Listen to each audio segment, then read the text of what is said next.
Now, our creativity and ingenuity is prized across the world, and two 17-year-old students from Cardiff have shown us just why. They've won the UK Young Engineer of the Year award for devising a monitoring system that tells mums-to-be when they're about to go into labour.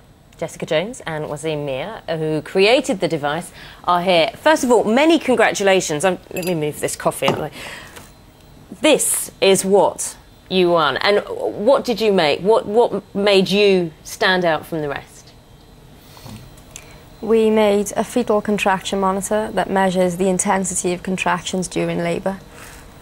You're going to have to explain more of that. You've got it here, haven't you? How does it work? This is the first prototype, so it's not pretty. There's a mirror, which is attached to a one-directional pivot. There is a red sub-miniature LED, which shines at a 45-degree angle towards the mirror, and a silicon photodiode, which is a very responsive optical sensor, which sits directly above the mirror. As a contraction transpires and the mirror pivots, it focuses the light from the LED onto the photodiode. Obviously, the more light present on the photodiode, the bigger the contraction. Wasim, does it work? Yes, it does. Simple, though. Kind of makes so what does it do? You place it on the outside of the... It's placed on the abdomen, and it measures the intensity of the contraction to determine if you're ready to go into labour.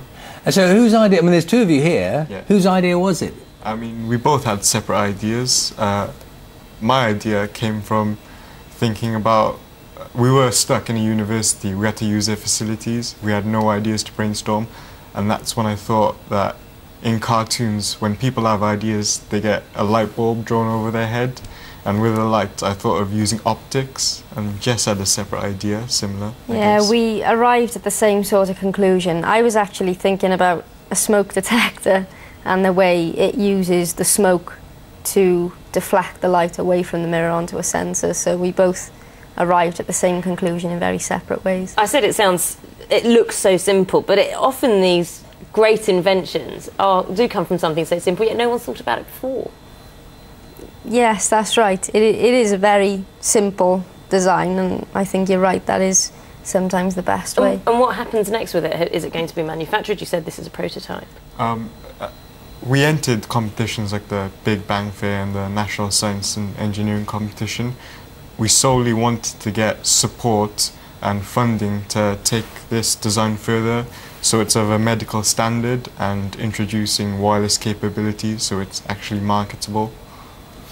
But to win the award from the Duke of York and the Young Engineer was just amazing. We were shell-shocked.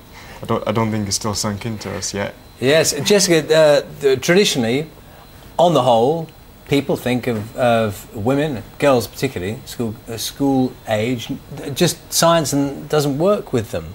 Why is that? I mean, do you accept that at all? And why is it happening? No, I don't accept it. I think partly it is ignorance, but I don't think it's portrayed in the correct way in schools and colleges in this country. You mean the way it's taught? Yeah, well, it's not taught. I think that's the problem. I mean, we didn't have any facilities, and if we did, we could have probably come up with something a lot better. I mean, we've done all right, but obviously if schools and colleges in this country did have these facilities, we'd see a lot more young women in engineering, I believe. You two didn't know each other before this competition began, but you've worked quite well together. Is there a future here for further inventions or further marketing of this? How do your skills work? I mean, I don't come from an engineering background, and I think a lot of people, when they hear the word engineering, they associate it with science and maths, and they completely disabandon any hopes and ambitions. And I think that other subjects can draw in interest into engineering, and people should really give it a go. Well, congratulations on your award. We'll look out for you in the millionaires list of the future. Thank you very much. And the invention takes off. Thank you.